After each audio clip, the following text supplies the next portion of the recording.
Fala Food Nation! Antes de começar o papo de hoje, eu quero falar sobre os nossos parceiros. Você sabe como a criação de conteúdo é importante para o sucesso de um negócio gastronômico e é por isso que você não pode confiar uma parte que é importante, do teu negócio para quem não entende de food service. A Supersal é uma agência em marketing que é especializada para restaurantes. Com a estratégia de conteúdo certa, eles fazem bares e restaurantes baterem recordes de vendas. Você já imaginou o teu estabelecimento lotado sendo o lugar mais desejado aí na tua região?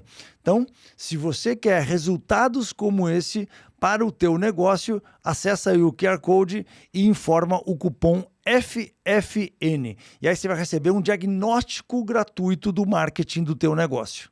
Você sabe dizer, de bate-pronto, quais são os números da tua operação? Se você não sabe responder essa pergunta com segurança, você deve conhecer o BPO financeiro da Voxel.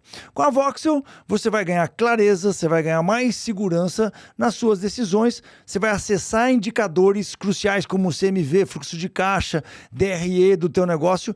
Ter o controle dos seus números permite que você foque naquilo que realmente é importante, que é o crescimento do teu restaurante. Acesse aí o QR Code e informa o cupom FFN50 e aí você garante 50% off na implantação. Bora, bora, bora! Bem-vindo, bem-vinda ao Fala Food Nation, o podcast que a gente fala com donos de restaurantes, a galera do mercado de food service. Hoje a gente vai te ensinar como que você pode ficar muito rico com uma pizzaria. E para falar sobre isso, a gente trouxe um dos maiores especialistas do Brasil neste assunto de pizza, o Eric Momo. Eric, maior prazer ter você aqui conosco no Fala Food Nation. Eu vou te mandar na lata, para a gente gerar muito conteúdo para essa galera. O que você considera mais importante numa pizzaria para ela ter sucesso fora a pizza? Esquece a pizza, que é óbvio que a pizza é super importante, tem que ser a melhor pizza do mundo. Mas fora a pizza, o que faz uma pizzaria ter sucesso? Porra, na lata, sim. Você já falou de ficar muito rico. Eu já me lasquei, porque eu ainda não consegui. Eu tô tentando, mas vamos nessa, vamos direto. Cara, acho que assim, existe a junção das duas coisas, né? O produto, se ele não for entregue no sentido de servido, né? Seja no delivery ou presencialmente, por uma pessoa habilitada, capacitada, a entender o que o cliente quer, entender esse pedido, anotar o pedido, sugerir bem para o cliente. Então, a conexão entre o produto e o cliente é uma pessoa, é o atendimento. Então, se você não tiver o atendimento bom, não tiver uma equipe assim conectando essas duas pontas entre o que é o produto que a cozinha faz, né, e o que é a necessidade do cliente, saber sugerir, entender o perfil daquela família, cara, aí você tem metade das coisas que você precisa, que é só a pizza. Ou seja, no final do dia é sobre pessoas. Sempre sobre pessoas. Alguém vai fazer a pizza e alguém vai ter que servir para alguém que vai comer. Na verdade, o mundo é isso, né? Ou seja, você tem que ter garçom que esteja alinhado com o que você pensa, que sugere coisas bacanas para o cliente. Você tem que ter alguém legal no departamento de marketing fazendo o seu marketing. Você tem que ter alguém legal no seu financeiro fazendo as contas. É isso mesmo. Alguém que aguenta o fardo contábil de fazer aquela chatice. Então, assim, porque tem coisa que é chata, né? Uma pessoa acha chato, outra acha legal. Então, essa diversidade entre as qualidades, né, das pessoas é que acho que faz cada um dentro do seu lugar conseguir entregar o que é melhor para a empresa e para o mundo de modo geral, né? Então, o cliente vai gostar de, poxa, quem é mais simpático, mais desenvolto para conversar ali, para perceber, vai ser o garçom que vai lidar com o público. Se uma pessoa um pouco mais tímida, vai trabalhar um pouco mais numa parte interna, né? Então, acho que aí todo mundo se encaixa dentro desse sistema e consegue dar o melhor de si, se realizando e fazendo um bom trabalho para todo mundo, né? A gente se complementa nas diferenças. E faz muito tempo que vocês estão nesse rolê, né? Vocês estão desde 83, Isso. Né? Nossa, 83 é quando eu estava começando a minha carreira. Eu também, olha. A gente é velhinho. Já nós temos netos, né? Em 83, aí hoje você tem 9 operações, 3 deliveries. Eu queria que você desse um contexto pra gente sobre quais são os big numbers, né, do seu negócio, quantas pizzas, quantas lojas, quantas pessoas trabalhando na sua empresa toda. Só que antes eu queria pedir para aquela cara que está nos escutando ali, para fazer alguma coisa por nós. Por quê? Porque a gente produz conteúdo na Politi Academy, a gente tem o podcast, a gente tem uma live ao vivo, né, no Instagram todas as terças-feiras, a gente tem um canal de YouTube que a gente produz muito conteúdo. Faz anos, a gente tem mais de 500 vídeos no canal do YouTube. E tem muita gente que nunca deu um like, nunca se inscreveu no canal, não faz o aviãozinho, não compartilha. Então, eu peço para você, me ajuda a te ajudar. Porque se você fizer essas coisas todas, curte, compartilha, fala sobre o negócio, bota os comentários lá, você está me estimulando a fazer cada vez mais conteúdos gratuitos para você. E vou te falar uma coisa, os conteúdos gratuitos são melhores do que os cursos, do que as mentorias. Ali a gente entrega todo o nosso ouro. Então, faz o seu papel.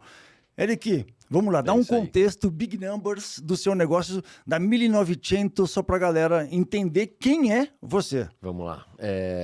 Bom, a 1900 tem 41 anos. A gente, se não me engano, atendeu... A gente tem uns números meio parecidos, em torno de 500 mil pessoas no ano passado, fazendo em torno de 500 mil pizzas no ano. E em torno de 300 funcionários, se a gente for pensar. É um número que está... 500 mil pessoas no delivery e no presencial? No ano. No físico?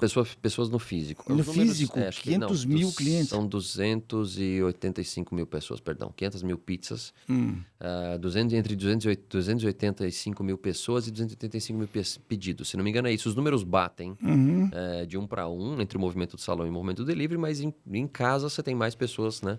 Por pedido do que você tem no salão em si que você conta. Se não me engano, são esses números, tá? De cabeça aqui do que eu estou tentando lembrar. Sim, número de clientes é uma coisa no salão, mas em casa é um pedido para mais pessoas e aí você não consegue nem medir, né?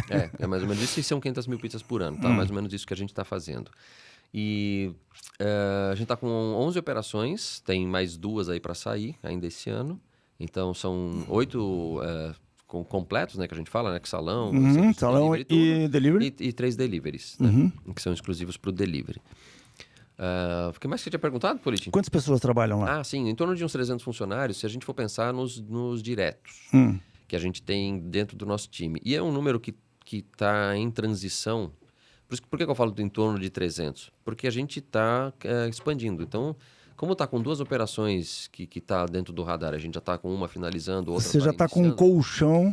E a gente está contratando gente, treinando. Então, essa fase inicial, ainda mais hoje em dia, está bem difícil da gente conseguir... né, as pessoas, elas testam mais tipos de trabalho. E o trabalho no setor de alimentação, setor de lazer de modo geral, que envolve final de semana, feriado, todas essas complicações que a gente que é do meio sabe, ela tem uma evasão muito grande para quem não é dali. Então, a pessoa que é num primeiro emprego, ela começa a trabalhar, depois de um primeiro feriado, um primeiro jogo, um show, uma festa de família, um evento, tudo, ela tem que abrir mão desse evento para estar trabalhando. Então, isso, né, nem é todo mundo que está... nesse rolê. Não tá nesse Ainda mais rolê. hoje em dia que a pessoa é distraída com tantas opções, né? Você tem tantas... O jovem tem tantas opções de carreira, de vida. Monte, né? E às vezes ele é bombardeado por tanta informação que também ele começa a ficar preocupado em ver qual é aquela onde ele vai se encaixar. E alguma ele tem que fazer. Então ele acaba meio que indo para várias e não tem uma estabilidade. Né? Antigamente a gente que é mais velho buscava, eu quero um emprego para ficar lá. E não importa o que você vai passar naquele emprego, você ficava muito tempo. Às vezes não era bom, né? Mas você se submetia a isso. Mas isso significa o quê para você? Que você tem que ter um colchão de pessoas... A gente tem um turnover já contando com essa rotatividade? A gente precisa ter por exemplo, é quase um funil, né? Você faz uma como é que chama? Abre uma vaga, faz um recrutamento ali, você convoca tipo 100 pessoas para uma entrevista, 90 confirmam, 40 vêm, né? 10 vem para uma segunda etapa dos 30 que você chamou. Então, assim, vai tendo uma perda ao longo do processo. Parece que é natural. Como que é esse seu funil de contratação? Fala mais sobre isso, que eu sou muito interessado nesse assunto. A gente tá... Como funciona? Na boca do funil, você entrevista todo mundo pessoalmente ou você entrevista por telefone primeiro? Você faz uma filtragem? Como funciona o seu funil? Isso é bem interessante. Não faço nada nesse processo, a não ser pegar o cara no final. Quando ele chegou Qual é o seu papel como CEO, então? O meu papel é já falar que você não faz nada. Falar assim, põe gente pra dentro. É meio isso. Não, vamos falar sobre pessoas, sobre funil de contratação? Vamos, mas claro. Calma, Antes me conta qual é o seu papel nessa estrutura das 300 pessoas. Você é o que no negócio?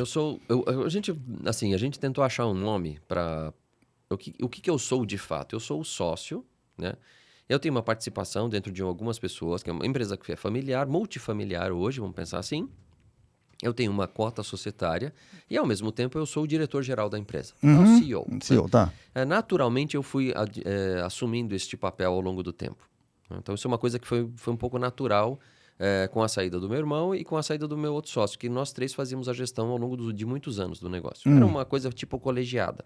Cada um tinha uma responsabilidade sobre determinadas áreas e essas áreas se complementavam, mas, por exemplo, a parte operacional meu sócio cuidava, uma parte financeira meu irmão cuidava, marketing, TI era eu que cuidava. Então, era muito setorizada nessa Isso já na segunda geração, né? Isso. É 1,5 que a gente fala, porque, por exemplo, quando Você conviveu com seu pai trabalhando. Isso, convivi com meu pai trabalhando e o Maciel foi gerente do meu pai até virar nosso sócio. Né? Então, é uma geração que a gente fala, a gente tem uma confusão entre ser segunda, né? Entre primeira e segunda, e o meu filho hoje e a filha do Marcel trabalham com a gente. Ah, já tem a terceira? Sim, a terceira já está lá. Quantos anos tem esse filho que trabalha com você? O meu filho tem 35 e a Nina, que é a filha do Marcel, tem 34. E eles também já estão lá? Já estão lá. Tá. Esses são os dois que optaram por ir para lá, porque os outros filhos não quiseram tal, e a gente Não deu sorte de ter um filho que queira. Eu não sei se eu dei sorte de ter os outros que não querem. A gente nunca sabe o que vai ser bom, mas o que a gente quer é que eles escolham algo para a vida deles que façam eles felizes. As minhas filhas não querem nem saber do que eu faço. Fala, pai, eu quero distância. Bom, que a distância também não é legal, né? Eu acho que é legal trazer para eles a realidade do que é para valorizar o nosso trabalho, né? Esse é um ponto que eu acho que é importante também. Mas também não precisa seguir carreira, aquela coisa de... Quando eu falei que eu comecei em 83, eu tinha 12 anos de idade. Eu comecei porque meu pai me levava, não tinha como não ir. Né? Não tem essa, não tem... Cara, 12, 13 anos de idade, eu tava na cozinha da pizzaria lá, lavando E você não tinha nem condição de decidir sobre absolutamente nada. Você foi sendo empurrado pra lá. Eu tinha uma decisão, era ou dizer sim ou tomar uma surra, cara. Não tinha muita... As opções não eram tantas assim, né? Esse lance do sim ou não foi interessante, que uma vez eu fui pra Angola, na classe executiva. Aí na Angola, chama TAG, Linhas Aéreas de Angola. Aí tava lá, não sei o que, aí a pessoa falou assim, a aeromoça falou assim, jantar. Eu falei assim, quais são as opções? Ela falou, ou sim ou não. Não tinha opção. Era mais ou menos isso. Muito restrito. Mas então, aí você tá eles já estão na terceira geração. Isso. Tá? Isso. Mas você estava falando do seu papel. Então hoje você ocupa o papel de CEO. De CEO. E na estrutura da empresa, embaixo do CEO, quem que tá? Só para eu entender como funciona. Vamos lá. Vamos pensar assim, como o restaurante em si, né? Só fazer um contexto histórico, né? Pra gente entender, até para quem tá assistindo isso e tá começando. Às vezes a pessoa olha um momento, né? Você tem 41 anos de empresa, tal, como é que chegou lá? E é uma coisa meio orgânica. A expansão, o crescimento, a gente vai sentindo necessidade de fazer um movimento. Pô, o que eu falei, eu estava na cozinha com 12, 13 anos de idade fazendo algumas coisas. E a minha fala é assim, eu fui e sou o que a empresa precisa que eu seja em determinados momentos. Então, quando ela precisava que eu fosse, no começo, o cara do saque, que eu atendia todas as respostas, reclamações, falava com todos os clientes que precisava, até estruturar um departamento, até alocar uma pessoa que tocasse isso por mim do jeito que eu achava que aquilo iria funcionar. Então, você ia depois criando estruturas e delegando papéis. Então, hoje, com um longo tempo já de uma empresa que foi se estruturando, todos os nossos sócios, vamos pensar assim, aos poucos foram passando papéis e foram estruturando uma empresa. Então, hoje eu, como sobrei, né, que eu falo que eu sou o único remanescente da primeira geração, vamos pensar que começou o negócio e ainda está lá dentro, que é sócio, né, eu sou a pessoa que mais concentra conhecimento geral do negócio todo, por vivenciar tudo. Então, qual que é o meu papel e a minha obrigação e a minha responsabilidade? Ser o catalisador de que a coisa funcione entre departamentos, direcionando e trazendo o alinhamento do que os sócios imaginam que a empresa deve ser para o que todo o time está entregando. Então você tem os sócios em cima, digamos assim, se fosse um organograma, os sócios em cima. Isso. Aí embaixo dos sócios tem o CEO da empresa, que é você. E embaixo você tem o quê? Direto os gerentes de restaurante? Não, eu tenho uma diretoria, né? Que aí eu tenho e faço parte dessa diretoria, vamos dizer, né? Uma diretoria geral. Aí eu tenho a diretora de operações, que é a filha do meu sócio, vamos dizer, uma diretora administrativa financeira, que tem uma sócia nossa também, E o meu filho que é um tipo de um controller. Então, nós 4 fazemos essa diretoria na primeira camada. Tá.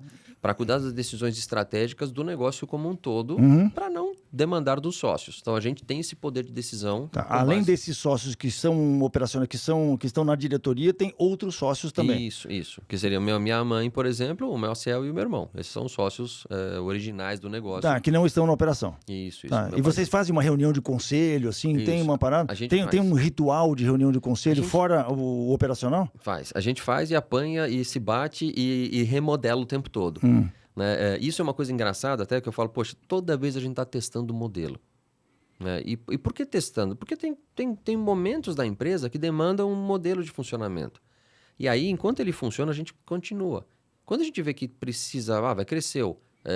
Por exemplo, a gente saiu, a gente estava com 7 operações, a gente abriu a 7ª em 2014. Aí, em 2020, com pandemia e tudo, a gente ainda estava com 7. Aí, em 2021, a gente abriu 3. Porque foi de 20 para 21, a gente abriu 3 operações. E aí, a gente abriu mais uma. Então, a gente está caminhando. E qual é cuidar de 7 ou cuidar de 6 é uma coisa. Como é que está o administrativo? Preciso botar mais alguém para cuidar de algo. E aí, quem cuida desse alguém que está cuidando de algo? Né? Sim, esse organograma ele vai mudando. Expandindo e ele expande no meio, porque a base é a mesma. Né? Os pizzaiolos que estão lá na operação, os garçons, os entregadores, pessoal de atendimento, isso não muda. E o topo é o mesmo, que é a diretoria, vamos dizer, então, que são isso os sócios. Que... Você vai engrossando o meio. E toda vez que você enfia alguém ali no meio, uma camada, você vai criando possibilidades de ruído de comunicação, de dificuldade de gestão. Porque uma coisa é eu passar algo direto para o meu garçom, outra coisa é eu passar para a minha diretora de operações, que passa para o gerente de operações, que passa para o gerente de loja, que passa para o chefe de salão, que vai passar para o garçom. Sim. Então, como é que é o processo todo hoje para funcionar? E como que esse topo, né, da hierarquia, do organograma, isso é uma curiosidade que eu tenho, não tem nada a ver com pizzaria, a gente vai entrar no assunto de pizzaria já. Mas eu acho muito interessante a gente conversar sobre esse assunto, porque tem muita gente que está nos escutando aqui, que está na mesma situação que você.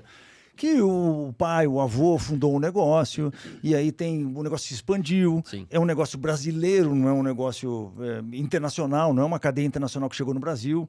Então, a maioria dessas empresas que começaram familiares e tem esse desafio de, como você falou, de repente não são mais 7, são 10.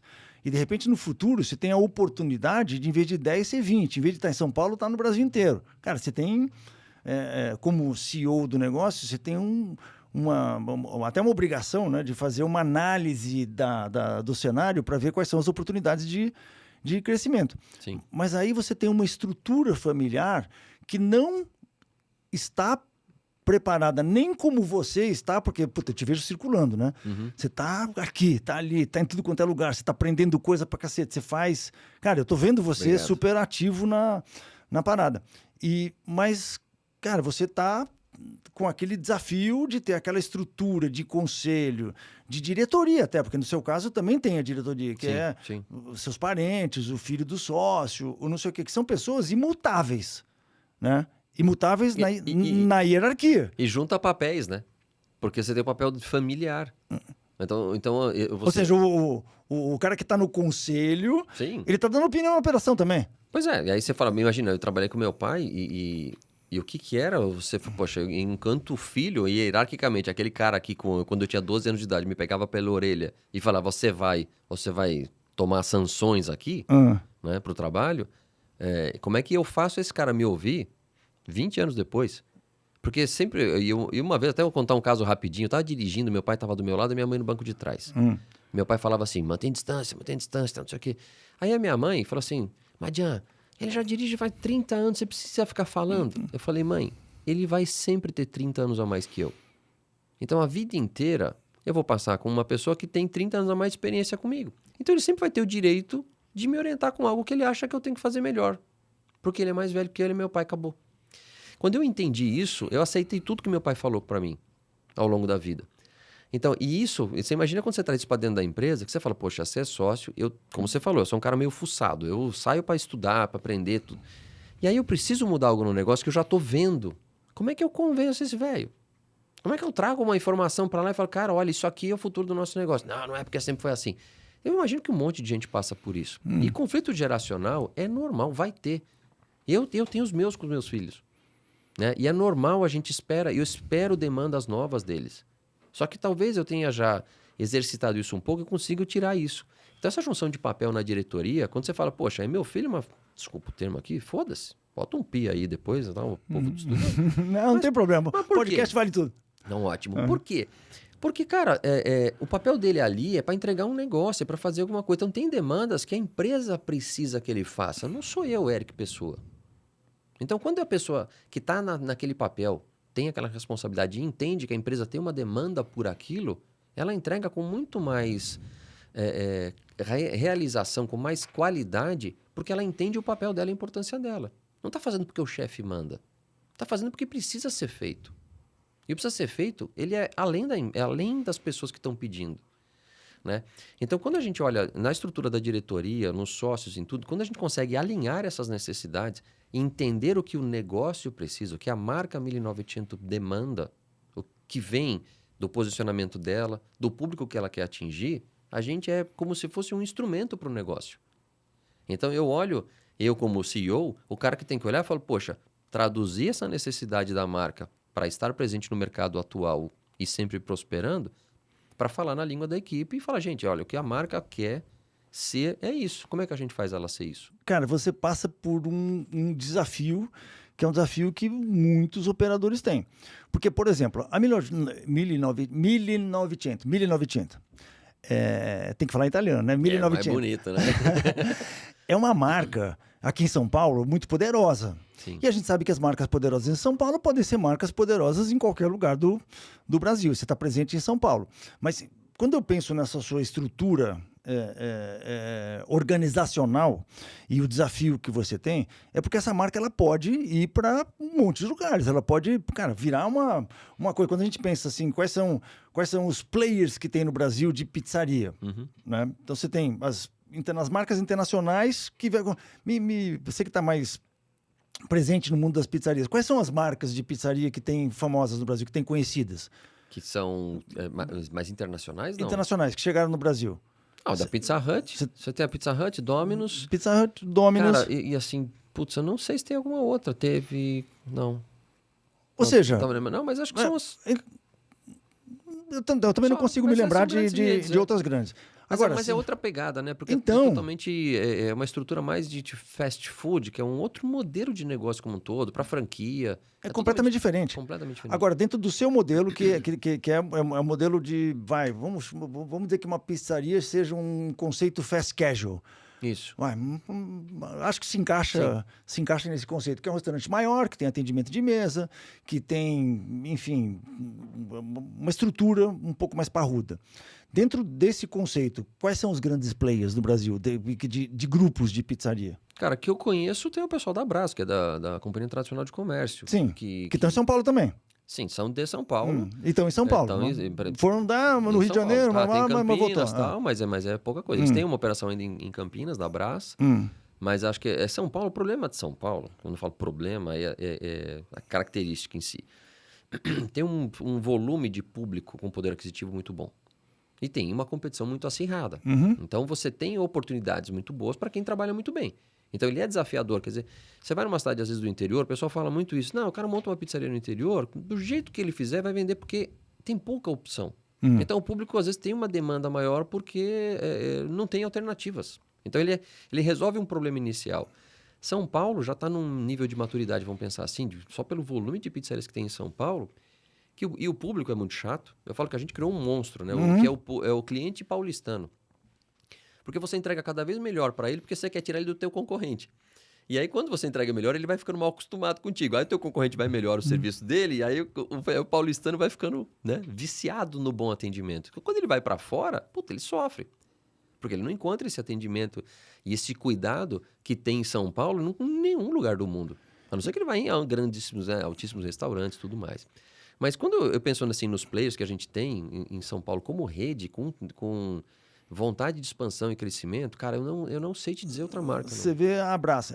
Isso que eu tava pensando vindo para cá, tá? No caminho dessa nossa conversa, eu tava pensando nisso. Falei assim, cara, olha que coisa interessante, né? Você tem uma oportunidade gigante.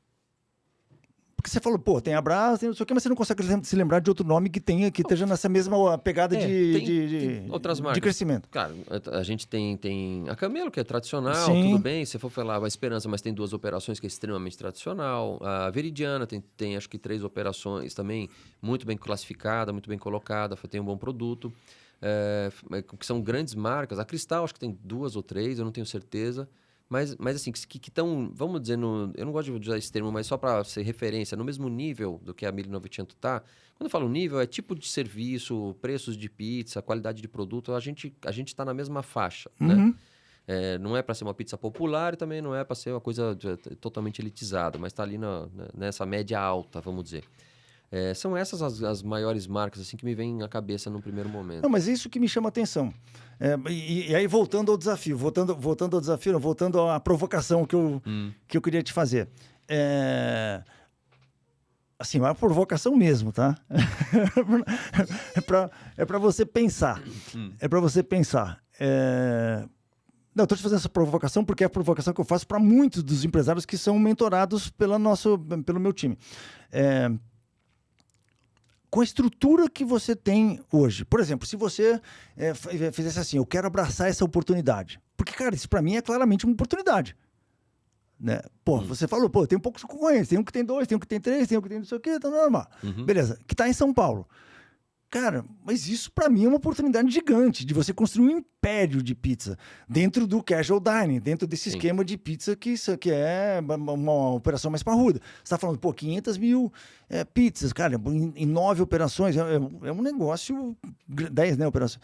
É um negócio, cara, bacana, é uma coisa grande. E operações grandes, que a gente fala, pô, uma operação de churrascaria, um fogo de chão, por exemplo. Por que prosperou tanto nos Estados Unidos? Porque é um negócio grande, é um salão grande, você recebe muita gente, você tem um preço médio alto, cara, é um negócio que prospera. Não, e num público extremamente maduro para consumo, né?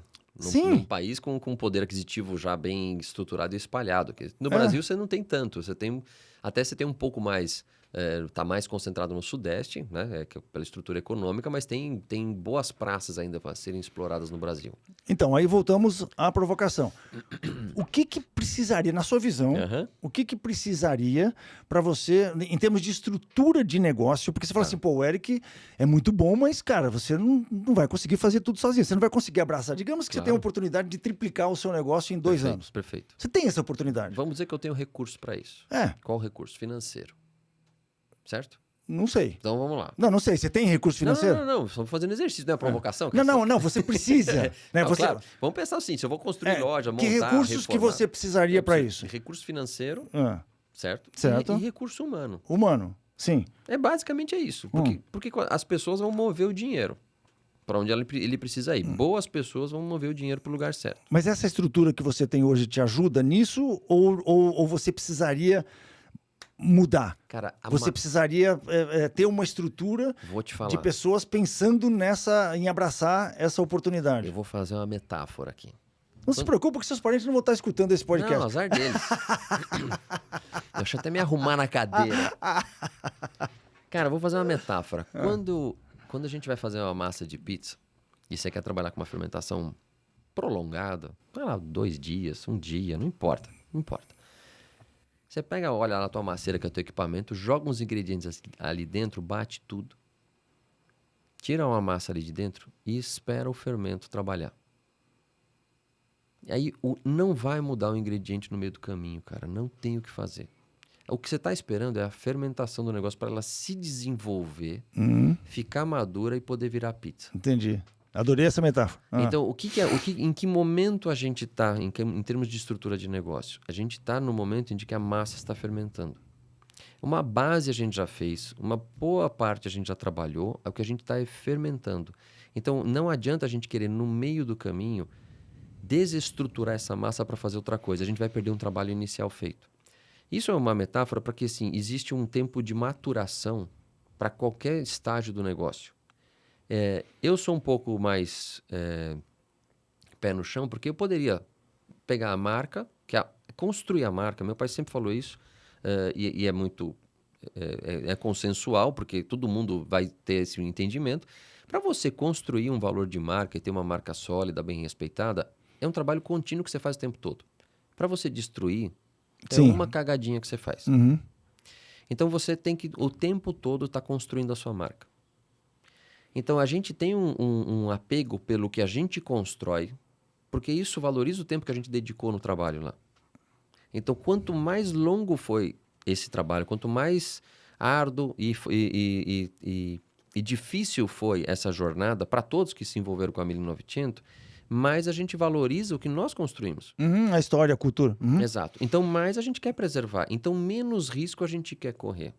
Quem começa, às vezes, um negócio do nada e tem aquele lançamento de foguete, o cara, não, eu vou abrir 8, 10, 15, 20 lojas, porque ele não tem o ônus para ter feito essa marca crescer. Ele está investindo dinheiro. Então, se ele tem o recurso financeiro necessário e põe esse dinheiro para trabalhar e a marca não dá certo, ele só perdeu dinheiro. Uhum. Porque a marca não foi criada. Mas no seu caso já vem... Isso. Puta, Então, o exato. crescimento Ela foi vem super expandindo. sustentável, né? Foi loja atrás de loja. Demorou, depois fez a segunda, depois demorou, fez a terceira, depois demorou, fez a quarta, depois demorou, fez a... Exato. Por quê? Porque não tinha um planejamento. Então, aquela hora que eu estava te explicando de qual que é o meu papel e junto com os sócios e tudo mais, é entender, tá bom, a gente está expandindo. E qual é o nosso objetivo? O nosso objetivo, de modo geral, nossa visão, vamos pensar assim, que faz mais sentido em termos até do que é visão e objetivo, a nossa visão é ser uma das maiores referências em pizza no Brasil. Não precisa ser a maior, mas uma das. Então, toda vez que alguém falar em pizza, tem que lembrar do nosso nome, tem que lembrar do meu nome, porque isso é um propósito pessoal meu também. Porque eu sou um fomentador do desenvolvimento no setor. Então, a ideia é que a 1900 ela seja uma das maiores referências em pizza no Brasil. O que é necessário para isso? Estar presente em alguns lugares. Como que a gente chega lá? E é esse o processo que a gente está fermentando. Então, a gente está nessa estrutura sendo desenvolvida. E a gente olha para modelos de negócios, porque eu poderia pôr velocidade se eu tivesse dinheiro. Quer dizer, e dinheiro é fácil. É captável, né? Você pode chegar no banco e falar, cara, não importa. O dinheiro, tem um monte de dinheiro por aí atrás de projetos eu posso ir legais. atrás de investidor, eu posso franquear, então o dinheiro rápido vem. O que é difícil é você... Porque o dinheiro, ele é igual. O meu dinheiro, o seu dinheiro, não vai fazer diferença nenhuma. O que vai fazer diferença é eu e você. As pessoas fazem a diferença no negócio, o dinheiro não. Então, arrumar o dinheiro, o recurso físico, financeiro e construir uma casa, comprar equipamento, móveis, decorar, pintar, isso tudo é fácil de fazer. É muito fácil. Porque depois você põe ele num budget ali de conta, projeta lá 2, 3 anos para retorno, dependendo do investimento. A conta fecha, tá tudo bem. Mas para aquela casca toda funcionar, vai ter que ter gente ali dentro. Uhum. E gente que saiba o que é a 1900. Que faça essa conexão ali que nós falamos do começo, daquela pizza feita por um pizzaiolo da 1900 e entregue por um garçom, vamos pensar assim, da 1900 para um cliente da 1900. Mas você vê oportunidades da 1900 no futuro? Vejo. Tá crescendo para outras cidades, para outros lugares. Total, e ela vai crescer. Eu não sei quando que a pessoa vai ouvir esse podcast, e nesse momento, quando eu falo vai, o pessoal fala, mas já tá lá em tal e tal lugar. Não, você acabou de falar, vocês já vão abrir 3, né? Isso, então a gente tem essa perspectiva de crescimento. A gente desenha isso o tempo todo. Agora, é muito pé no chão, porque a gente não quer correr o risco de... Assim, a ansiedade de crescimento, ela tem que ser dosada com o risco que a gente quer correr. Uhum. Porque, cara, a nossa vida como pessoa é uma só, né? Independentemente da crença de qualquer um. Vamos dizer, no papel que eu tô aqui agora, né? O que eu posso fazer enquanto eu tenho vida útil, entre aspas, de trabalho? Cara, o que eu vou colher não vai ser ter 200 lojas. Eu não tenho, porque não é factível. Para o modelo de negócio que a gente tem, eu posso abrir 200 lojas se eu criar uma outra marca do zero agora, bolar um treco aqui, sair, cara, eu tenho um projeto para 200 lojas. Eu tenho know-how suficiente para fazer isso. Criar uma marca, fazer uma loja piloto, 2, 3, testar um modelo, fazer modelo de franquia, investir ali e botar para rodar. Mas não é meu objetivo. Uhum. Tá? Então, isso a gente pondera para ver qual é o caminho. Até porque você tá muito envolvido no mercado. Eu tô te fazendo essas provocações, essas perguntas, porque a gente fica, né, o tempo todo sendo impactado. Você também, né? Você está no mercado digital, você está escutando essas histórias de crescimento, de modelos de negócio, de diferentes possibilidades de expandir os negócios, ainda mais agora, né? Sim. Com essa possibilidade do digital. E eu sei que você está transitando bem nessa questão do digital também. Por isso que a gente fica sempre pensando em modelos de expansão. Sim. Que a gente escuta falar e que a gente estuda no mercado digital para trazer. Agora mesmo a gente estava falando, antes de entrar aqui, sobre coisas que a gente aprende no mercado digital e aplica no mundo físico. E que aplica no mundo físico, né? E que é outra oportunidade gigante e que poucas pessoas estão do mundo físico estão abraçando. Exato. Né? Quando a gente fala sobre as coisas que acontecem no mercado digital, maneira de captar leads, maneira de construir funil. Putz, a gente não falou do funil de contratação ainda. Exato. Não, tá com ela. Eu falei pra você que dava uns 3 podcasts. É que a gente não pode esquecer, então, de falar sobre o funil de contratação, que eu estou curiosíssimo. Exato. Mas funil, quando a gente fala de funil, a gente também está falando de marketing digital, uma coisa que eu e você estamos aprendendo, apesar desses nossos... O seu não, né? Porque você tem algum truque aí que você consegue... Não, eu sou um pouquinho mais novo, vai, Politi. Não. Você consegue manter esses cabelos sem ficar branco. O meu não tem jeito. Mas, enfim, apesar da nossa idade, né? Nesse mercado digital, a gente tem aprendido, e eu estou adorando esse rolê. É muito todo, legal. né? Porque a gente aprende coisas sensacionais. A gente rejuvenesce nele. Rejuvenesce. Cara, e aprende coisa, todo dia é uma coisa nova. E uma das coisas que a gente aprende no mercado digital é exatamente o trabalhar em funil, né? Mas mais ligado ao marketing do que o funil de contratação. Então, eu queria te perguntar 2 coisas que são importantíssimas e eu não posso esquecer.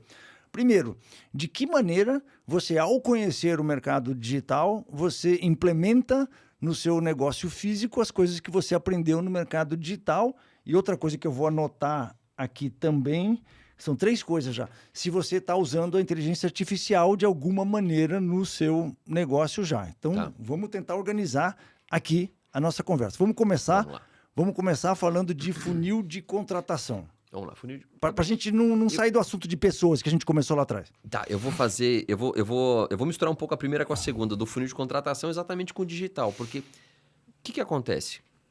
Quando você pensa no digital, né, a entrega do digital é algo que você não devolve. Quando você compra um produto físico, serviu o sapato, não serviu o sapato, gostei, não gostei, essa experiência ela é muito tangível. Você mede ela, coloca no seu pé, não coube, não ficou confortável, não olhou na roupa, não tá legal, devolve.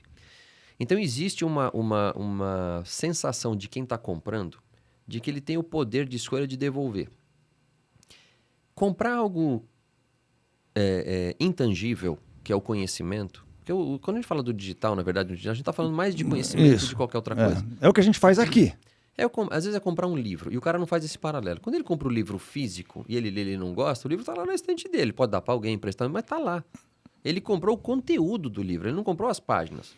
Veio através das páginas, é a mídia, né? É o físico. Interessante. Então, e todo o acesso que você tem que dar, eu faço uma fusão entre o marketing digital, porque na verdade é tudo marketing na minha visão. Né? Eu sofro um meme na minha pizzaria lá, na 1900, porque o pessoal, tudo que eu falo, não, tudo é marketing, né? Porque o uniforme é o jeito de se atender, o produto. Então, e quando eu falo do funil, que eu estou juntando a primeira com a segunda, o que é o funil de vendas? Que eles usam como funil de vendas. O funil de vendas é uma coisa natural de você fazer seleção. Porque você tem um processo no RH que é o recrutamento e seleção. Você está qualificando os funcionários da mesma maneira que você qualifica os... A lógica é a mesma. Então, assim, quem que eu quero contratar? Qual é o perfil? Quando você vai para o marketing digital, fala qual que é meu lead, né? Quem que é meu cliente ideal? Quem que eu quero que compre? Aí eles falam que tem um termo que usam lá, que é o avatar, né? O avatar transformado é o cara que comprou o cliente curso. ideal. Então tá. O que é isso? Aí você olhar e falar... É o ICP. ICP é o quê? É o Ideal Client Profile. Olha, esse eu não sabia. Não vou memorizar. É o apelido do avatar. Do avatar, boa. Em inglês. Tá vendo? O avatar eu tinha aprendido, aí o ICP eu não sabia. Enfim, por isso que eu vou nas mentorias do digital do curso, cara, eu apanho, porque não sei o quê. Porque os caras vão falando eles no meio natural e eu não tenho essa oportunidade de perguntar. Sim. Né? Quando eu não sei algo, eu pergunto, né? E recomendo isso pra você também. Você não sabe, pergunta, porque você vai aprendendo. Você sabe que, só um parênteses, a primeira vez que eu me deparei com o digital foi lá em 2017. Eu fui convidado para o Eugênio da Eduz, que é o dono lá da Eduz, para participar de uma reunião com ele lá em Sorocaba. Não, é em Sorocaba. Com os grandes players do mercado digital, os grandes mesmo, os caras que eram os top da Eduz, porque ele queria fazer uma parceria comigo, que eu tinha um centro de convenções aqui em Pinheiros, que ele queria fazer um evento, ele queria trocar comigo. Você participa de um evento para conhecer sobre digital? Aí eu cheguei lá, sentei na mesa, um monte de gente, né, falando, e os caras fera do digital, não sei o que, eu olhando, não estava entendendo porra nenhuma. Eu falei, cara, não tô entendendo nenhuma palavra que eu tô fazendo isso, né? do que esses caras. Aí uma hora eu levantei a mãozinha assim, né, sim, né, pode falar, político. Cara, eu tenho uma perguntinha que vocês estão falando pra lá, pra cá, jogando pra... Que vocês exatamente fazem? O que é lead? O que vocês fazem, né? É meio isso. Eu perguntei exatamente o que é lead, que eu vi lead pra cá, lead pra lá, lead pra cá, eu falei, o que é lead? Os caras olharam pra mim e falaram, cara, quem colocou esse cara aqui isso na sala? É isso mesmo, a gente sofre. Mas fala. Mas é muito legal esse conhecimento, assim, quando a gente vai para áreas que a gente não domina absolutamente nada. Porque abre um espaço novo no cérebro para guardar informações novas. E aí conecta tudo. E quando conecta, que é esse caso do funil, né? Quando eu tô falando aí do lead, o que é? Cara, o que eu preciso? Qual é o cara que eu quero que trabalhe para mim? E é a mesma coisa quando eu falo em contratação, é a mesma coisa quando eu olho para um cliente.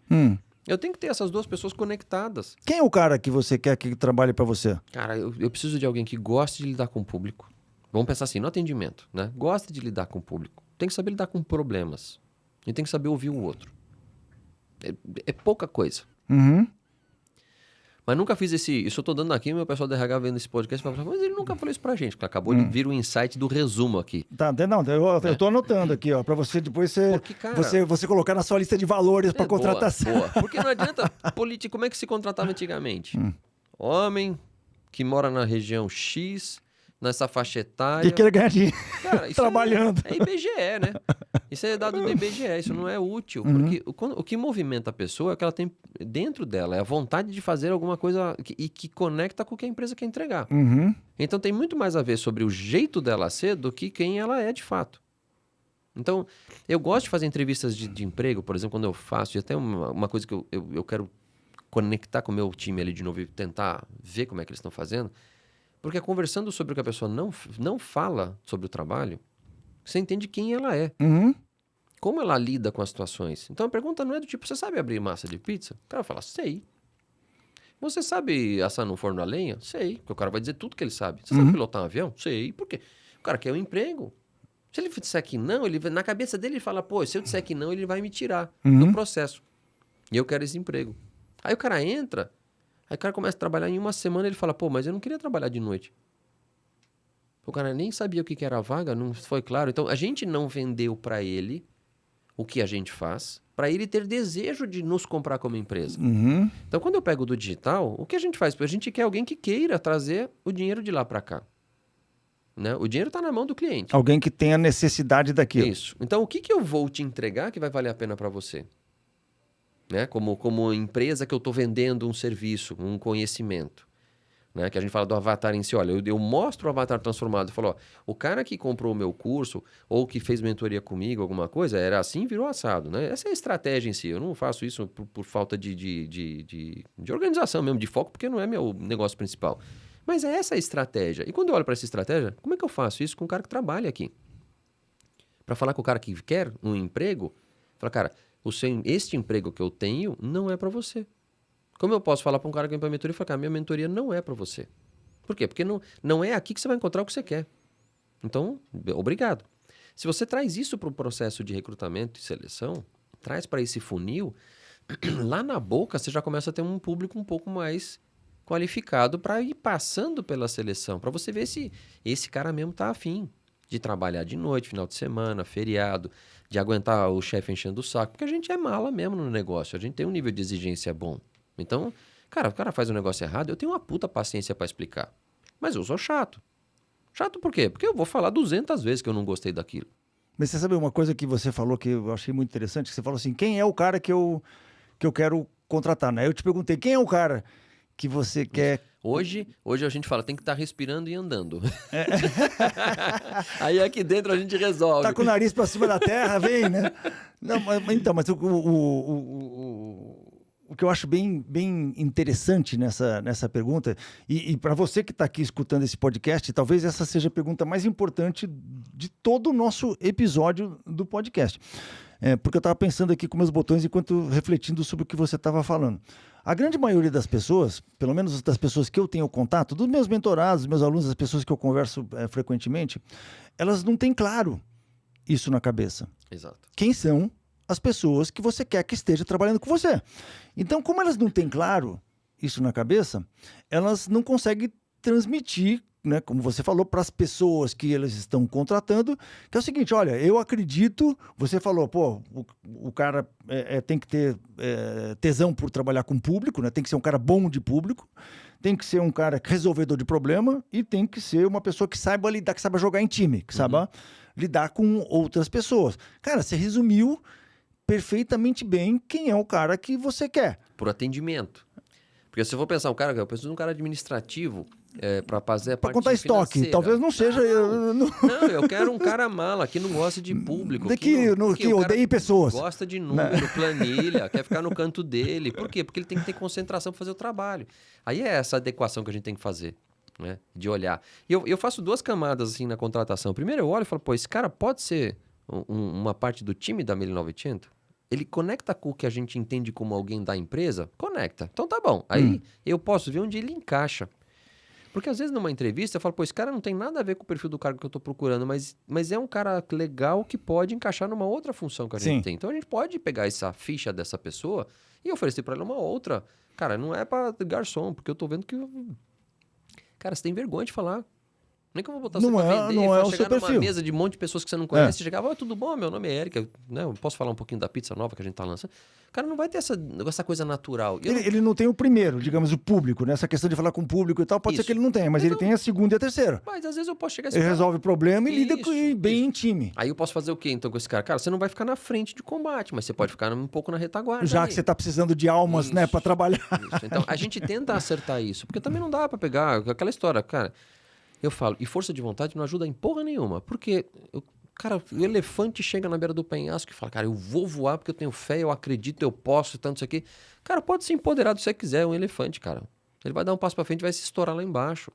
A natureza dele não é voar. Mas como que você faz com que a galera que está contratando lá, que está lá no seu funil, né, que está cuidando do seu funil, como você faz? Você deixa claríssimo para eles que estão contratando essas 3 coisas? Isso tá claríssimo para eles? Não tá. Por quê? Porque tá naquele processo de fermentação. A estrutura do departamento de RH, o financeiro, algumas coisas a gente tá... Você vai deixar claríssimo. A gente tá expandindo. Então o que acontece? Quando eu te falei aquela coisa das inserções de camadas, eu tô falando aqui em 2024, né? Estamos em julho de 2024. Então, até para datar um pouco o momento, para entender em que ponto a empresa tá. Então, quando a gente começa a olhar, a gente testa modelo. E vamos ver se isso resolve para o momento que a gente vive na empresa o problema que a gente identificou. Sim. E aí a gente trabalha um tempo assim. Não está resolvendo? O que a gente precisa ajustar? E até o momento de falta de mão de obra geral, né? Isso. E contrata, não contrata, troca, não troca, realoca, não realoca. Pô, às vezes eu tenho gente lá que fala, pô, esse cara aqui vestiu a camisa da 1900 como ninguém. Então, assim, eu não quero perder esse cara da empresa, mas nem a pau. Então eu vejo, você fala, ele é um... Eu falo... Primeiro, ele não é um bom funcionário? Para trabalhar aqui dentro? Mas aonde? Porque às vezes a empresa cresce, expande, se desenvolve, é mais complexa, mas essas pessoas às vezes não se desenvolvem igual. E ela vai ficando para trás. Então ela vai perdendo qualificações técnicas, vamos pensar assim, que elas não encaixam mais na empresa. Então eu tenho 2 alternativas. Ou eu tiro a pessoa do time, ou eu realoco. Realoca para outro lugar. E tento realocar para aproveitar essa essência que ela tem de dedicação ao negócio e o histórico que ela fazer tem. com que ela reganhe o... E às vezes ele é um multiplicador, às vezes, da cultura de dedicação e de apego à marca, de trazer isso para um novato. Então isso precisa ser explorado. Então esse cuidado que a gente tenta ter. Então ao longo do modelo que a gente vai montando de estrutura de empresa, sempre está de olho nisso e ver, olha, o que eu faço com as pessoas que eu tenho? Esse é o time que eu tenho hoje, tá bom. O que tá bom, o que tá funcionando? Ótimo. O que não tá funcionando? O que eu faço com o que eu tenho? Ajusto, não ajusto? Não, isso aqui tá totalmente desalinhado com o que a gente quer. Cara, então esse cara não faz parte do time. Ele não entrou na vibração e na frequência do que é ser um cara da 1900. Então, não é aqui que você vai se realizar, filho. Então... E o lance que você falou da fermentação é muito interessante. Vou até usar essa metáfora, se você me permitir, em algumas outras... Claro, claro. A metáfora da pizza. Metáfora da pizza da 1900. Dá um jabada. Eu preciso usar isso. Mas é interessante o que você está falando, porque, por exemplo, enquanto você estava falando, eu estava pensando, né? A gente sabe as pessoas... Antes disso, eu lembrei...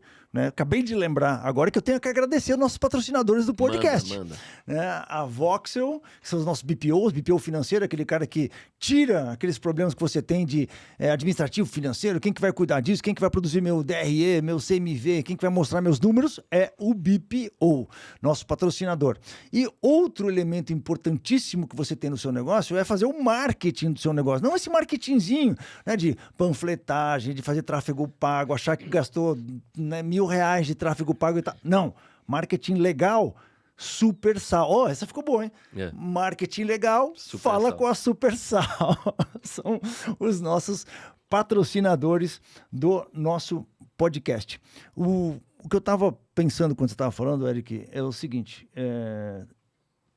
sobre a fermentação. E eu estava pensando na minha própria situação. Por exemplo, um dos valores que eu tenho, que faz parte da minha cultura, da cultura da empresa, da Polity Academy, é a pessoa... eu sei que num restaurante, numa pizzaria, talvez eu não teria esse valor que eu vou te falar agora. Mas no nosso negócio, que é um negócio digital, um negócio de educação, nós estamos no mercado de educação, para mim saber escrever é importantíssimo. Sim. Assim, saber escrever direito. Porque eu falo, cara, você não pode trabalhar num negócio de educação se você não sabe escrever. Se você escreve mais ao invés de mas, se você tira o R das palavras, fala, vou achar que, e o cara fala, achar, e não coloca o R. Cara, eu vejo uns erros, assim, por aí, absurdos em e-mails, em mensagens e coisas assim, que eu não admito. Eu falo, cara, esse é um valor que eu tenho. Sim, perfeito. Então... Eu entendo bem. Eu, apesar de ser pizza, eu tenho essa chatice aqui com o meu time. Também. Nossa, eu sofri com isso a vida inteira. Nós é velho, né, mano? Né? Eu falo, cara, pô, não é possível. Você fez até que ano da escola? Não, eu fiz a faculdade, entende? Então, porra! Você fez a faculdade, você não sabe escrever. Bom, mas enfim, eu fico puto com esse negócio. Mas eu tava pensando aqui, se é uma coisa importante para mim, sobre o lance da fermentação, né? Então, nós estamos lá, na minha empresa, fermentando esse negócio, desenvolvendo os testes para... Pô, o cara no funil de contratação, o cara tá lá, o primeiro teste que ele faz. Cara, se isso é um valor importante para mim, por que a gente não faz Isso. Cara, uma entrevista? Seja se porque ele é eliminatório, já começa por ele. Cara. Já começa por ele. É isso. Se a entrevista é online, né? Porque a nossa equipe é toda remota, então a entrevista é online. Beleza, abre um documento, né? Você e a pessoa, um Word, né? Bota ali na tela e fala assim, cara, vamos lá. Eu vou te fazer um ditado de 3 frases e quero que você escreva aqui. Cara, você imediatamente já percebeu se a pessoa sabe escrever ou não. Não sabe? Acabou a conversa. Não, e às vezes você vai até antes, no agendamento da entrevista. Você fala pro cara, olha, me explica por que eu tenho que fazer uma entrevista contigo pra te contratar. Então me conta 3 coisas aí da tua vida. O cara escreveu ali, você sabe. Ainda tem o corretor, né? Então assim, tem muita desculpa.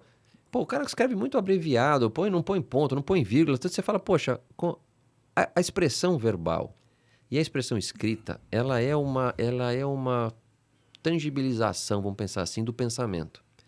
Se a pessoa não tem ordem no pensamento, não tem um raciocínio bem elaborado, etc., como é que ela escreve, como é que ela fala? Fica confuso. Imagina isso num negócio que você tem que ensinar as pessoas. E às vezes está errado, né? Então, o cara às vezes está pensando direitinho, mas ele não consegue escrever. Então ele não consegue tirar o que ele tem na cabeça que pode ser brilhante para botar no papel e passar para outras pessoas, porque a gente só consegue absorver o que o outro externaliza. E aí cabe a nossa interpretação. Então a parte de comunicação ela é fundamental. E quando eu ouço o meu time ali, ou às vezes escrevendo, mandando alguma coisa, a gente tem os grupos, né? E é normal, pô. Eu não tô cara, eu trabalho com o cara que é pizzaiolo. Eu não posso exigir. Como que é isso? Um problema estrutural, né? Sim. O cara não teve formação, não aprendeu a escrever. Eu entendo disso, não estou fazendo um julgamento. Mas qual é o meu papel quando eu vejo algo de errado? Eu não posso admitir aquilo e achar natural, sendo que eu posso ajudar o cara a aprender. Então, eu faço isso o tempo todo. Eu falo, meu papel é ajudar as pessoas a se desenvolverem. Isso é meu papel como ser humano. Eu não posso ver alguém que está tendo um problema e eu falo, poxa, eu posso ajudar essa pessoa nisso? Posso. O que me custa? Nada. Uma mensagem. Aí eu pego aquele Sem texto, que a pessoa fique revoltada com aquela chamada de atenção aí e acha que aquilo é uma Cara, crítica que você está fazendo. Aí é dele. Porque eu entendo esse papel seu, né, de você evoluir as pessoas. É o nosso papel. Isso. Né, fazer com que as pessoas evoluam. Mas... Não, e se o cara não quer, ele fala. Só que aí a gente põe um limite. Então, por exemplo, o que eu faço? Escrever um texto errado, tem uma outra palavrinha, tem coisas que são erros endêmicos, né? Todo mundo usa o mais com i, que é uma palavra que você está adicionando algo, do que o mas, que é uma conjunção. Tipo, endêmico. É um porém, esse né? quase já está sendo aceito pelo Aurélio, né? Mas daqui a pouco vai virar. Daqui vai virar a pouco tanto o faz. Aurélio aceita Daqui a pouco nós é que estamos errados, né? Já tiraram o acento diferencial de algumas palavras, tudo aí virou uma desgraça. Escrever português hoje está um pouco mais difícil.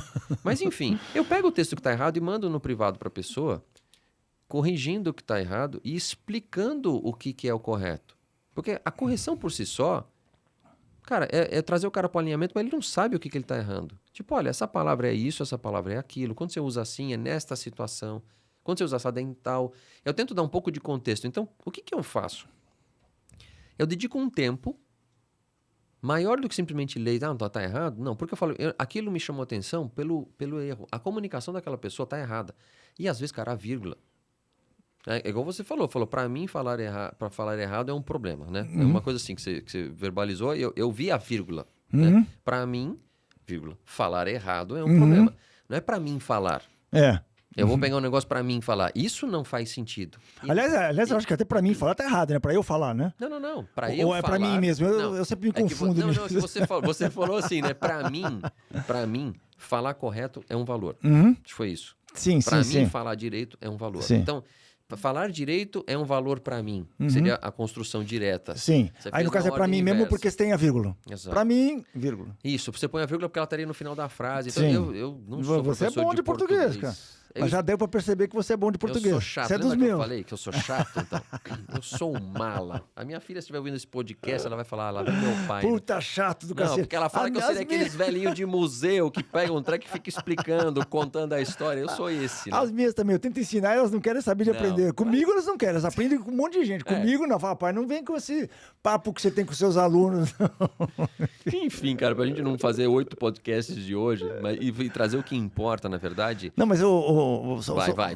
Não, só ainda nesse tema, para não fugir muito, cara, esse lance é interessantíssimo que a gente está falando aqui, porque quem está nos escutando é muita gente também que trabalha em restaurante, que é maître, que é garçom, que é não sei o quê. Eu tenho um amigo, né, que é maître e que saiu do lugar que ele trabalhava, foi para outro lugar, eu acompanho ele, depois eu descobri ele num outro lugar e tal, não sei o quê. Aí no lugar que ele trabalhava antes e que ele tinha saído, eu falei, e o cara era muito bom como maître, eu falei, pô, por que pro gerente, né? Por que você não contrata de volta aquele cara que, né, foi trabalhar em outro lugar, mas ele tá por aí, encontrei com ele, falei, pô, você não quer voltar a trabalhar lá? E falei com o gerente, por que né, você não contrata se o cara tá disponível? Ele falou assim, Politi, cara, porque o cara, ele é ótimo como maître, mas ele tem um problema. Ele não sabe escrever. Cara, então ele não consegue mandar uma mensagem, ele escreve tudo errado, ele passa as mensagens no WhatsApp, tudo esquisito. Eu falo assim, cara, olha a oportunidade que o cara está perdendo na vida. Sim. Olha como você não... E outra coisa que você falou, que eu achei muito interessante, é o nosso papel nesse assunto. Sim. Quer dizer, tudo bem, ele não é meu funcionário, então, putz, eu fico triste pelo cara, porque, pô, ele tá perdendo uma oportunidade gigante na vida, de uma promoção, de uma coisa. Por quê? Porque ele não sabe uma coisa básica, que é o português básico, que devia ter aprendido lá na 5ª série. Mas...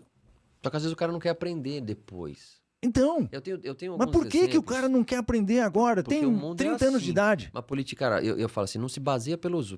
Não leva o mundo na tua régua, porque não faz sentido.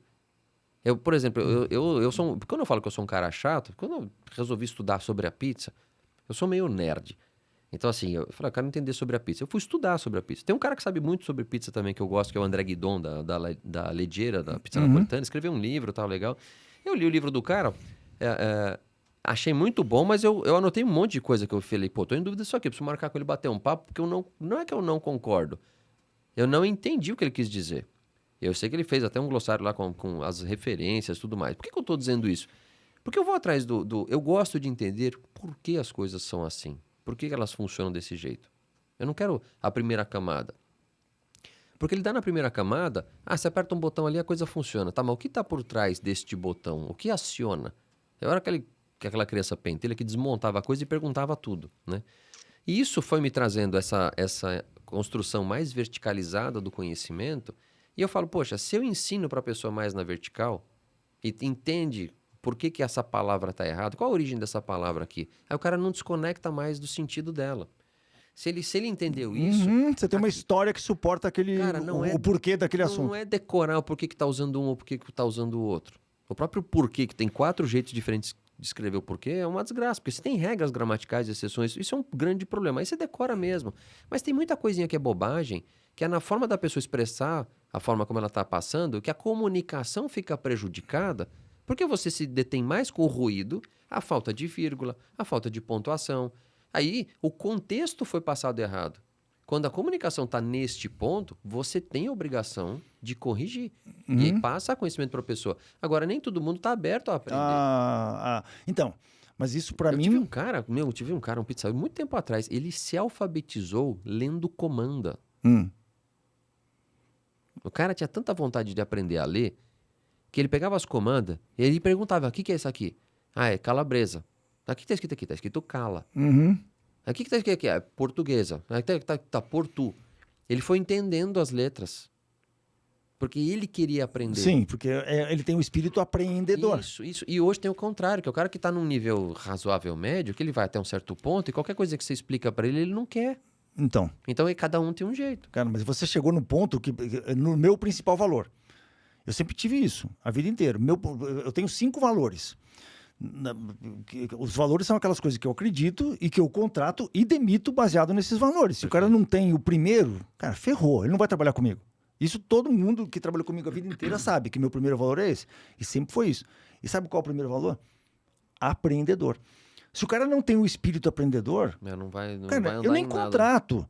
E outra, eu demito se eu perceber que essa pessoa não tem esse espírito apreendedor. Então, cara, para mim isso é muito importante. Uma história interessante que teve quando eu trabalhava na T4F, tinha um dos gerentes de uma das casas que a gente tinha. Cara, era o melhor gerente que tinha na casa, mas era o cara do radinho, sabe? Aquele cara que ele é ótimo com o radinho, resolvia todos os problemas, que numa casa de espetáculo como o Credit Carroll de São Paulo. Por acaso, ele era o gerente geral do Credit Carroll, gerente geral do Credit Carroll. Mas, cara, se eu recebia as mensagens dele, era de chorar. Eu falava, cara, eu não posso, cara, o cara é bom, ele é muito bom, não posso demitir um cara desse, mas eu tenho que fazer alguma coisa por ele. Melhorar ele um pouco, né? Eu tenho que melhorar o cara. Eu falei, cara, como é que eu vou fazer esse cara perceber que ele tem que melhorar a comunicação escrita dele? Aí eu dei um livro para ele, bem legal, né, um livro bem bacana, básico, pequeno e básico. E aí eu falava assim, eu não vou nem citar o nome dele, mas eu falava, cara, você tem que ler um capítulo por semana. Você tem que ler. E eu sabia que ia ser um desafio pro cara para ler um capítulo por semana, porque você não tinha o menor hábito de leitura, de nada. E todas as semanas eu cobrava, sentava com ele e falava... Legal. Conta aí, né? Me conta o capítulo, porque eu já tinha lido o livro todo várias vezes. Então eu falei, me conta o capítulo. Aí o cara falou, não, cara... Aí toda semana ele tinha que sentar na minha frente. Difícil. E citar, me dizer sobre o capítulo que ele tinha lido. Cara, durante um ano inteiro. Toda semana ele sentava na minha frente e me contava um capítulo. Cara, e ele foi na luta e começou a melhorar. Legal. Sabe, começou a melhorar. Porque, cara, se você lê, você escreve, você aprende a escrever. Você aprende a escrever como? Lendo, né? Vendo as palavras, fazendo a engenharia reversa da língua, né? Você vê como é que ela está escrita e você absorve aquelas palavras, entende o Mas se você não tem um hábito da leitura, cara, é muito difícil você aprender a escrever legal se você não tem um hábito da leitura. E como que você instila na pessoa o hábito da leitura? Cara, aí já é papo para outro podcast. Só pra gente focar, que a gente já tem que finalizar o nosso podcast. Infelizmente, a gente tem que marcar outro. Você anotou as coisas, eu preciso responder as coisas, eu não gosto de deixar lacunas no podcast. A gente falou do funil de contratação. Isso, acho que a gente falou do digital. Perfeito. Bom, já juntei nas duas ali. Do funil de contratação a gente já falou. Eu queria falar com você como que você trouxe o digital na prática, no seu marketing. Que eu sei que você tem um marketing legal, poderoso, Obrigado. Tanto que isso que deve ter sido isso que fez você evoluir para o número de lojas que você tem hoje. O que você trouxe do digital para o seu marketing? Eu acho que foi entender o lead, vamos pensar assim, se a gente usar a palavra do digital. Do digital. Pô, eu tenho os meus clientes, mas quem são os meus melhores clientes? E, cara, teve uma pergunta que o Damasio fez pra mim no podcast dele, cara, que é muito louca. E aquilo ficou... Cara, ele implantou um vírus na minha cabeça que fica me incomodando. Porque ele falou, o cara vai lá e come uma vez, come duas, aí come 3, depois não volta. Ele falou assim, existe um ponto de não retorno? Qual é esse ponto de não retorno? Que depois que o cliente come quantas vezes a tua pizza, ou vai tantas vezes no teu restaurante, ou compra tantas vezes no teu delivery... que ele nunca mais deixa de ser teu cliente. Você tem esse número? Falo, cara, não é o ponto de não retorno, é o ponto do retorno infinito, né? Exato. A verdade é isso, né? A verdade é essa mesmo, ponto do retorno infinito. Porque... E aí, tá bom, se eu descobrir qual é esse número, ou começar a entendê-lo, que talvez eu não chegue num número matemático que responda essa pergunta. Sim, mas nem deve ser matemático. Não, mas a própria busca por ele vai me levar já para um desenvolvimento, né? Eu consigo... saber o quanto eu invisto para fazer... Como é que chama aquele custo lá, o de aquisição? CAC, né? O CAC. Custo de aquisição do cliente. Né? Que eu falei, essas coisas que vêm do digital... Isso, o CAC é muito matador. Pô, quanto custa para adquirir um cliente? O quanto Depende, você né? pode gastar para Isso. adquirir um cliente. Que vale a pena, porque Sim, o quanto que ele pode te dar de retorno, eu invisto para ter esse cara. Então, ou, na verdade, até o contrário, né? Você vai gastando quanto que você está gastando para converter um cara. Você faz a conta do quanto que você está investindo em mídia para ver se a tua comunicação está eficiente. Sim. Porque às vezes você gastou demais porque você foi ruim. Ou você investiu no cara errado. Você investiu no lugar errado, Uhum. né? Por exemplo, eu fiz uma campanha no horário errado, quer dizer, eu não consegui, sabe aquela seleção de público, Uhum. né? Que a gente fala, poxa, quem eu quero trazer? Se você não tem clareza nisso, esse anúncio é errado. Então, esses são os pontos. Ou seja, o que você queria saber era quanto que você pode investir, Isso. que é o CAC, né, custo de aquisição do cliente, para trazer aquele público aquele cara que vai chegar nesse ponto de retorno infinito. Isso. Mas não só isso, mas também assim, um dos pontos que eu fico aqui refletindo é quais são as ações que eu tenho que fazer para isso? Por que o cliente compra até um certo ponto e não compra mais? Por que deixou ele? Ele mudou de cidade? Pô, então eu tenho que ter onde ele vai, né? Para onde vai? Para onde vai o público? Estou pensando num exercício bem teórico aqui. Poxa, se uma boa parte dos meus clientes não compram mais minha pizza porque mudaram de cidade, para que cidade vai o público que me interessa? Então eu vou para aquela cidade. Mas então, como você chega nessa informação? Não, eu tô fazendo exercício mental aqui. Ah, tá. Então eu teria que fazer pesquisa, eu teria que, sei lá, mandar uma mensagem pro cara, até fazer uma amostragem de ver, olha, que o cara comprou e por que não compra mais? Entrar em contato, olha, faz tempo que você não vem, por que não...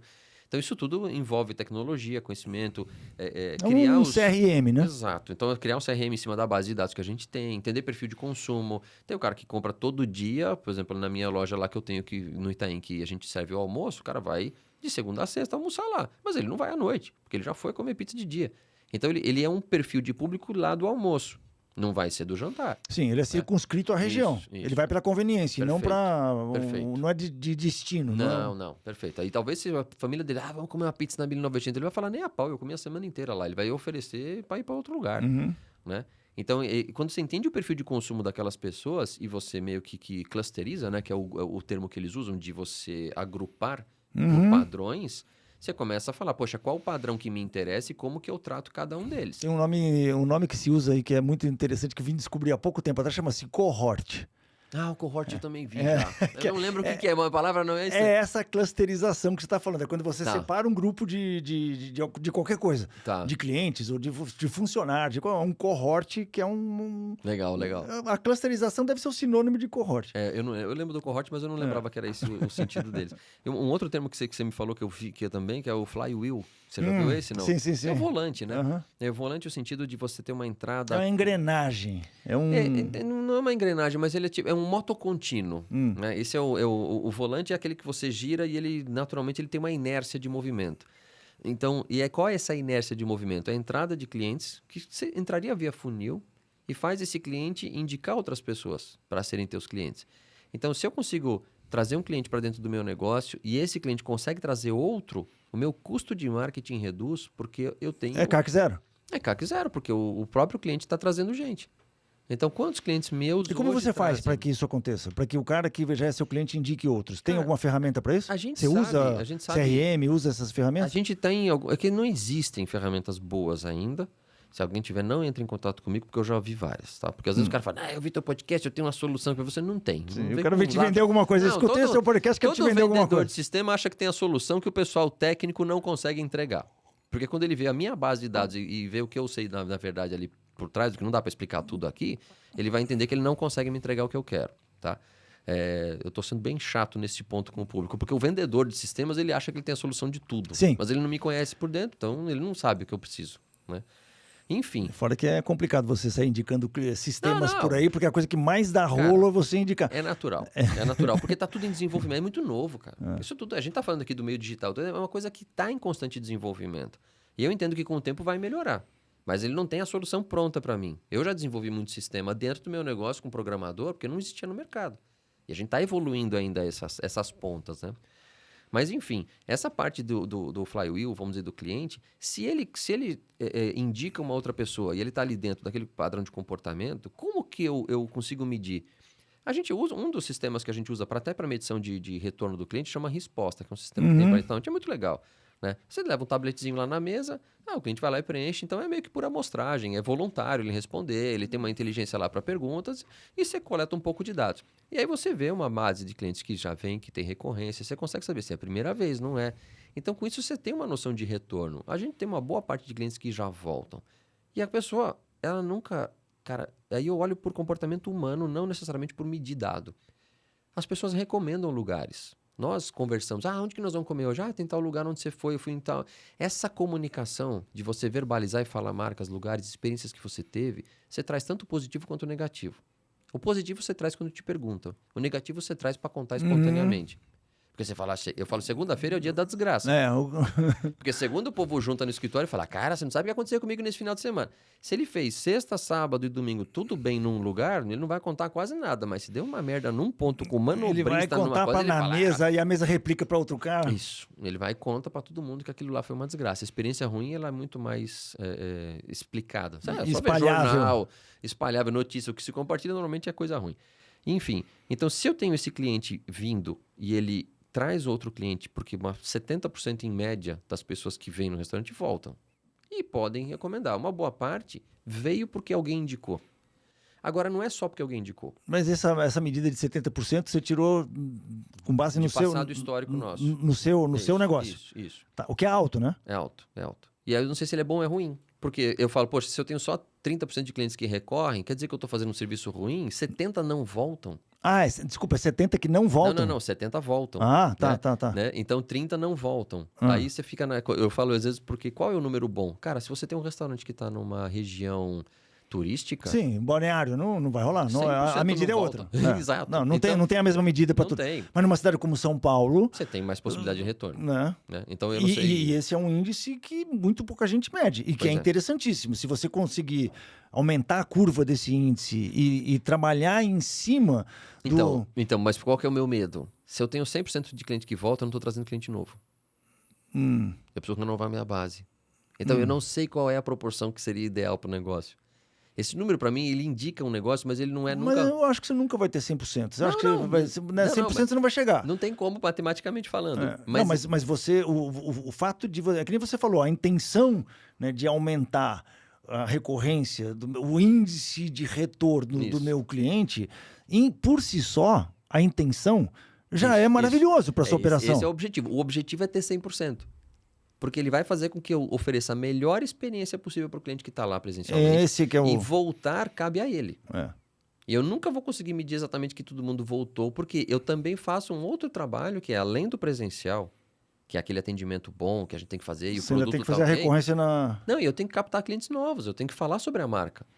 Então vai ter algum momento que alguém vai estar sujeito a ceder ao convite de alguém que falou, vamos na 1900? O cara falou, nunca fui. Mas eu já vi um anúncio, eu vi numa peça de teatro que eles apoiam a cultura, um amigo meu já tinha falado, então ele não tem a barreira de que a 1900 é desconhecida, então quando aquele outro amigo dele comenta... Ele já está muito mais suscetível. Isso. Aí se ele vem, para ele é a primeira vez. Então ele foi atingido pela minha campanha toda de comunicação, de apoio cultural e etc, e ele veio por uma primeira vez. Se ele vai voltar ou não, eu não sei. Mas eu sempre tenho um investimento em trazer cliente novo e investimento em manutenção de cliente. Por isso que eu falo que eu tenho hoje 70% de retorno, mas eu não sei se esse número é bom ou é ruim, porque eu sempre preciso trabalhar nas duas frentes. Sempre. Aí se eu tenho 100%, né, hipoteticamente... Se Quais eu tivesse, duas frentes? A de trazer clientes novos e de manter os atuais. Sim. Né? Então, se eu tivesse clientes que são todos recorrentes, eu ia falar, puxa, eu não estou trazendo cliente novo nenhum. Essa base acaba com o tempo. As pessoas morrem, né? Em 100 anos não tem mais ninguém aqui. Então, em 100 anos o nosso negócio está falido. Sim, você tem que trabalhar, trabalhar nas duas frentes. Exato. Isso é natural para qualquer marca, qualquer empresa que quer perdurar. Além das pessoas, você vai trabalhando com renovação de clientes. Você sabe uma outra perspectiva desse negócio do retorno do cliente? Eu estava fazendo um podcast outro dia com um cara chamado Preston Lee. É um amigo que eu tenho nos Estados Unidos que é um consultor de restaurante bem bom. O cara trabalhou em vários lugares bem bacanas e é um cara bem legal de conversar, da Califórnia, de Orange County. E ele estava falando uma coisa sobre esse negócio de retenção de cliente, que uma das coisas... Primeiro, o assunto de você ter esse medidor, de você conseguir medir isso de uma maneira objetiva, de você ter isso como indicador do seu negócio, de você acompanhar esse indicador, que é muito legal. Mas o que ele estava falando é o seguinte, mais importante do que o indicador é as ações que você toma na sua equipe, com a galera que trabalha com você, para fazer com que cada um tenha esse indicador na cabeça. Quer dizer, se o garçom, por exemplo, está pensando, está atendendo aquele cliente, e na cabeça dele ele está com a intenção de fazer com que aquele cliente volte, cara, o atendimento dele vai ser outro. Sim. Agora, como que você faz para que isso chegue na cozinha, por exemplo? Como que você faz com que o pizzaiolo tenha essa mesma intencionalidade de fazer com que o cliente volte? Cara, é um puta desafio. É um desafio. Mas ele falou, cara, na hora que... É um desafio, mas o que ele diz é o seguinte, a hora que você consegue fazer com que todo mundo que trabalha na operação esteja ligado nesse índice de retorno do cliente, ele fala, cara, esse vira o seu principal indicador do negócio. O índice de retorno vira o principal indicador do negócio à medida que você consegue fazer, elevar o nível de consciência da galera de que isso é importante.